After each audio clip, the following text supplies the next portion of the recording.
become the leaders of the world?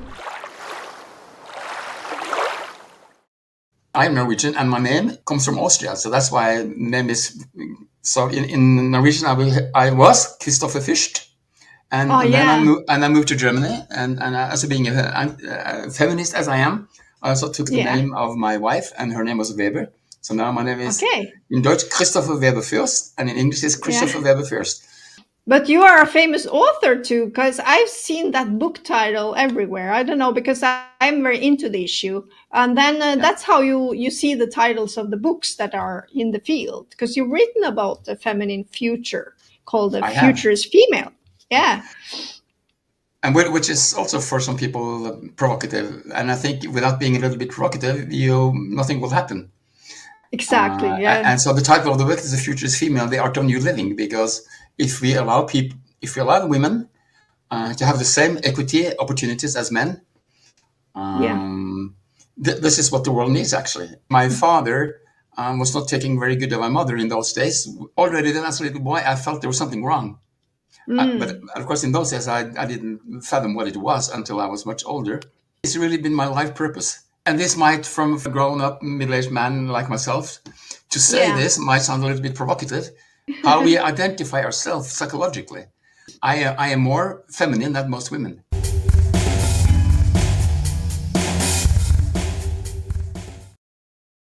I think it's relevant because ever since, it was 7 years after the end of the Second World War. And I grew up in this very traditional home in Norway where the man had this place and the woman had her place. And of course, a lot of things have changed incredibly since then. And I guess it, like I said before, it was always a deep inner knowing that women were treated so unfairly in our society, even in Norway. And so I also, in my experience, I've seen it so many times. And when I talk about my experience, since my mom wanted me to be a doctor,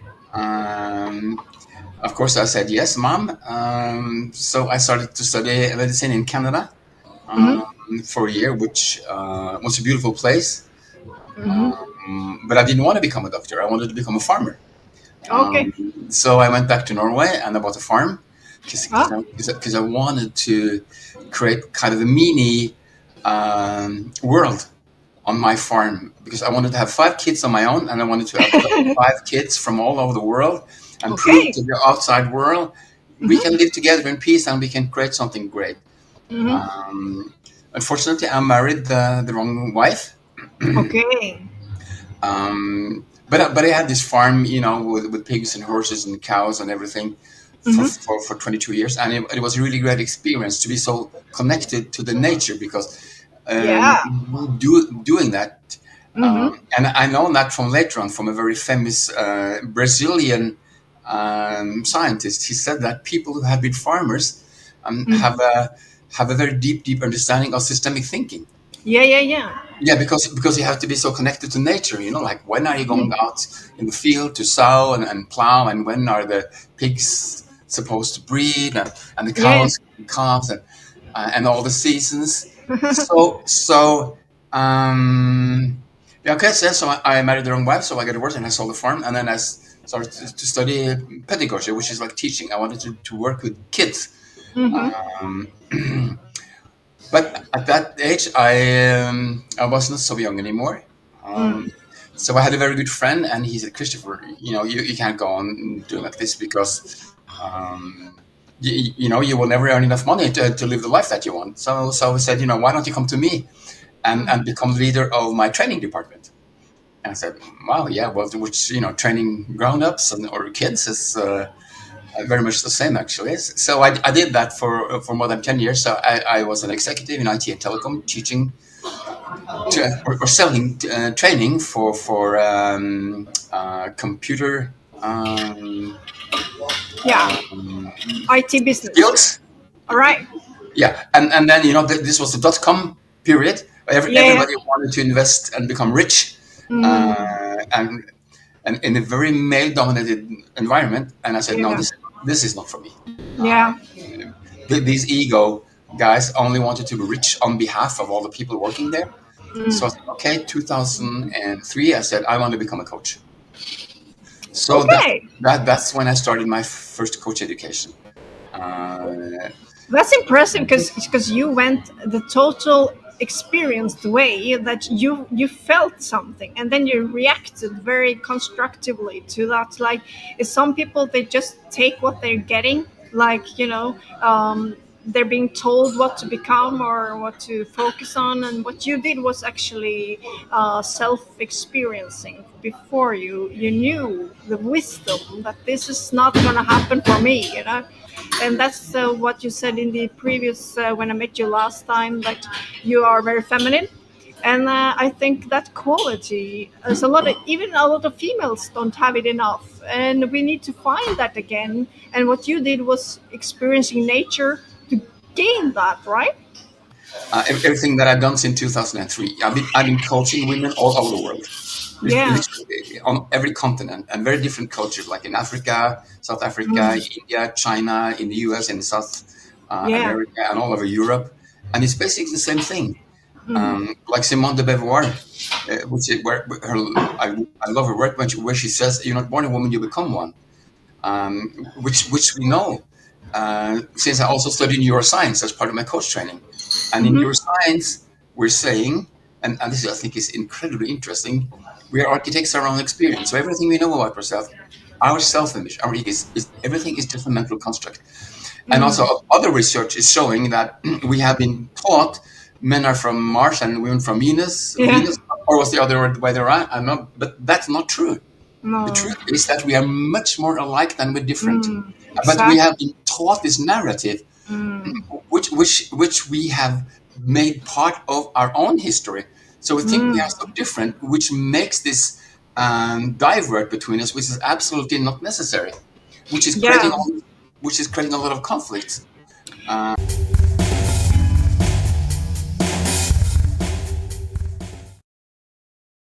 So, Yeah. Yeah. and I think this is the most important issue in this entire world, to solve the problems that we are facing Mm. in Mm-hmm. Mm-hmm. annihilating humankind. Because if we go on like this, the Mm-hmm. future outlook is not very good. Although I have Yeah. Yeah. changed Yeah. my perspective more in the direction of we as men has to take care of that this process Yeah. run according to what it's supposed to be. And Yeah. Yeah. so, Yeah.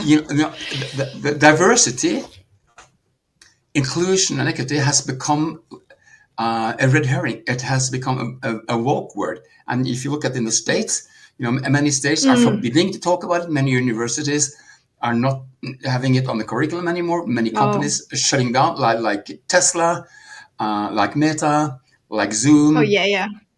They have Mm. stopped their diversity programs. Because Really? it's just very uncomfortable to talk about, so they don't do it anymore. So that's They why I call talk. it.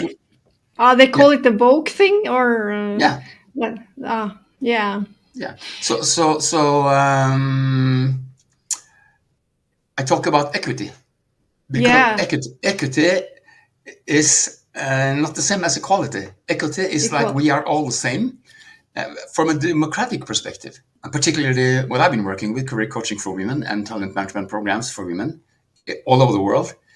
Yeah. It's not democratic. Yeah. It is very hierarchical. It's very top Mm. down, and this is definitely not Oh. part of human nature. And I posted Yeah.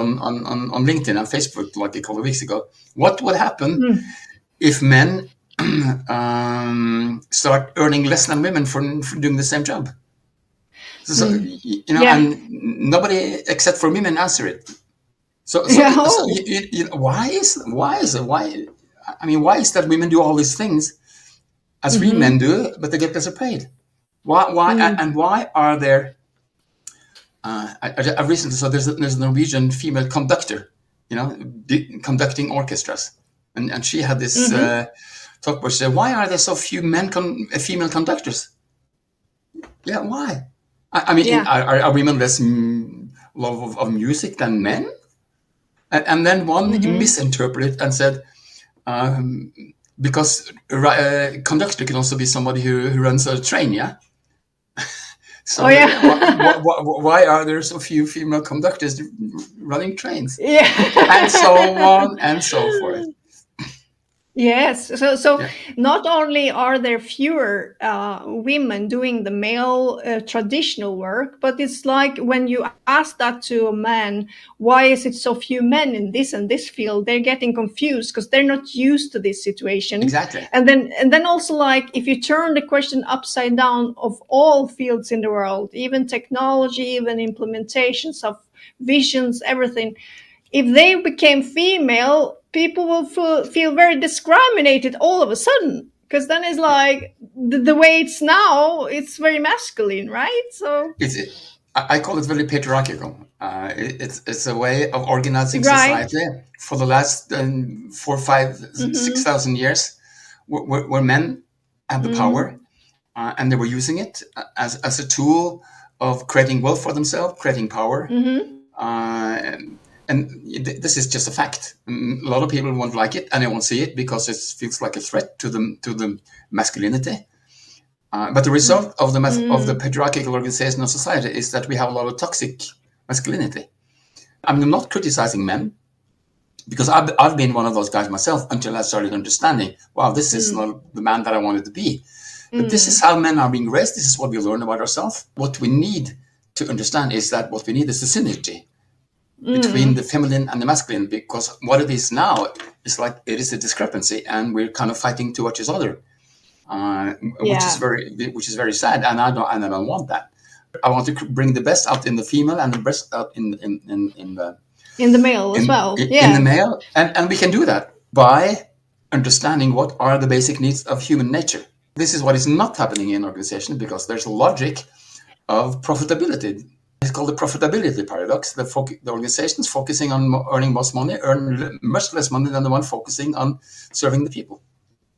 Started with Calvinism in 1512, when John Calvin, the German priest who was the founder of capitalism. The main focus of people should be to serve God. And to serve God meant you only have to do whatever you felt in that moment was the right thing to do, but you would never know if it was the right thing before you were supposed to enter the purgatory. You know, are you going to heaven or hell? But you didn't know, so we have to do everything right. And the right thing to do was to serve God, and particularly in those days, to serve God meant nobility. The ones who were in power had the money. The normal worker, they were regarded as stupid. They didn't need any education, because they were just there to produce the goods. I mean, we're simplifying this, of course, but this way of thinking still persists today in hierarchical organization. If you think about how they organized, the French economists wrote the book, The Capital on the 21st Century. Fortunes are inherited from father to son, and the son hasn't done anything. I mean, we as Norwegian, we know that in the fish industry, which is very lucrative, and some fathers started it, and the sons are inheriting and they haven't done anything. And now they're taking the fortunes, and they don't want to pay tax for it. The masculine way of thinking. It's very patriarchal, that way of thinking, and that's also what you see in the big farms. It used to be no women having the farms until the recent times. It was always the boy in the family, the oldest one, that took the farm role. When you think about the biggest wealthy billionaires today, like Elon Musk, like they are also not the entrepreneurial spirits that started out by themselves, because I know their history that came from generations, and they were having some wealth given before they could start up something. So it's like the same thing with the billionaires that kind of also got their wealth from the patriarchal family, or Yes. I recently saw this great Netflix science fiction. It's the most intelligent science fiction movie I've ever seen. Oh really? I need the title then. The Three-Body Problem. Three-Body Problem. That's the Netflix film we all gotta see to learn about this, right? Yes, and in it there's a joke. When I heard it, it was like I was thinking about Elon Musk, because when Einstein died, he went to heaven, and Einstein loved to play the violin. And so he came to heaven, and he asked the angel if it was okay if he could play the violin. And the angel said, no, he can't. Yeah, no, he can't do that. And Einstein said, why can't I do that? because God is playing saxophone. God started to play saxophone and he played beautifully. And then Einstein said, "Oh, that's beautiful. I want to play along." So he took down his violin and started to play along. And God got really furious. And he took Einstein's violin and crushed it into pieces and kicked him in the balls. Einstein was like, "What? What is this happening?" So he asked the angel, "What did I do wrong?" And the angel said, "You don't play with God." Oh yeah. No, so I mean, this is typical for Elon Musk. He has a messiah complex. He wants to be God. You know what happens when you want to play God? You know, at the end, the downfall will be so big. With many of these guys, that's what they're doing. They have a narcissistic, they are grandiose narcissists. And these guys are ruling the world. They're very similar traits, and that you can see that they have these similarities. Usually the grandiose about themselves. You have Donald Trump in the West, Vladimir Putin in the East, and you have all these with big wealth that doesn't know what to do with all their money. Maybe they're been given it without having the competence how to distribute their money. So in order to grow, the only way is to grow the ego. That's it. It's an existential crisis for these people. Yeah, I think so. Yeah. You know, I read the story of Putin when he was a kid. I read the story about Donald Trump when he was a kid, written by his niece. And it's very clear. You know, they are in the age of 2 to 3 years old as maturity, because and then it's all about feeling safe and sound and secure and being loved. And the only way for them to do it is to do what they're doing. So I feel really sorry for them. I have a lot of compassion for them. It's, of course, a way of thinking that kind of takes in all the signals that they're also getting all the time from people. And they usually have the same response, like, there's nothing with me, it's something wrong, they have to put the blame. And that's also very typical of this narcissistic that you're talking about. Yeah. Things are getting a bit out of hand, but I really want to see your point of view about this. Where is it? Where are we heading? Where is this going right now? Well, I mean, which we learned in systemic thinking, who knows what's good or bad. So obviously there's a lot of good about it. You know, when you think about serving humankind, making good decisions. The thing is that, in my view, it's not intelligent. It's not creative in the way that we humans are. It's not capable of feeling, having compassion, having empathy as we do. And the shocking thing is that it's been programmed 92% of young male engineers, which shows up, which is a threat to democracy, which is a threat to gender equality, it's a threat to equity, because a lot of tests has been taken and asking typical questions, and I did it myself. I asked some questions from my perspective, how I think about gender equality, and the answers you're getting back, they can't answer it because they have not been programmed to do it. Artificial intelligence in the wrong hands, who know what they want to do. And I'm a big fan of Yuval Noah Harari and what he says about it, and also Alman. Neil deGrasse Tyson, he's also very critical, but he has a lot of great thoughts. I think that you are into something here, because compassion and empathy is very human. In order to know what you're doing, it has to be led by leaders that knows this about themselves. Because if they don't know it's a part of humans to develop, how can they then develop the products and the things we're going to use? I recently read a book called Machine, Platform and Crowd, where they talked about how to use artificial intelligence to create better decisions, because that's where we can use it. And they refer to what they call the hippo, which has nothing to do with the hippopotamus, but is an acronym for highest paid person's opinion. And when I read the book, I was reading this, hello, this can't be true. But what they're saying is that the highest paid person's opinion very seldom, if ever, bring any value to the company. So who's bringing value to the company? That is actually the one who is producing the services and producing the gods. But what they said, you can use artificial intelligence to come up with a foundation of possible alternatives to take a decision, and then you can discuss it in the team. For that to happen, everybody has to have the feeling that we are really all equal. and that we have the same opportunities and the same rights, and everybody should be treated equal. This is not what's happening in today's business.